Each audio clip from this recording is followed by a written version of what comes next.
Nama ayah ni sampai dalam syurga, dia adalah ayah kepada anak-anaknya.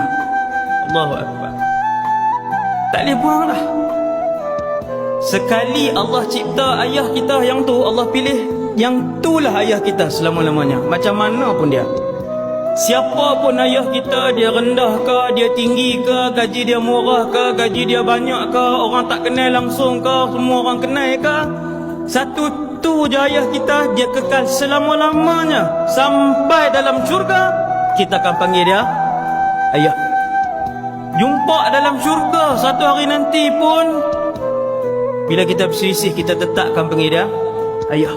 Maka anak-anak bila dia tengok muka ayah, dia kena tahu ayah ni ialah ayah yang Allah pilih kepada aku untuk menjadi ayah aku sampailah kiamat, sampailah dalam syurga. Kalau atas dunia ayah kita tak segak, kita ingat dalam syurga semua manusia akan jadi tampan. Ayah kita akan jadi segak. Dalam syurga semua orang mulia, semua orang adalah raja di dalam syurga, dan semua orang adalah permaisuri di dalam syurga. Ayah kita miskin, ayah kita tak sega, ayah kita tak ada orang kenal, ayah kita tak ada pangkat, ayah kita tak ada sekian, dalam syurga dia akan kekal ayah kita. Dia akan jadi manusia yang kacak, dia akan jadi manusia yang kaya, dialah manusia yang sentiasa sihat, dialah manusia yang mulia, dialah raja. Kita pun anak jadi raja juga.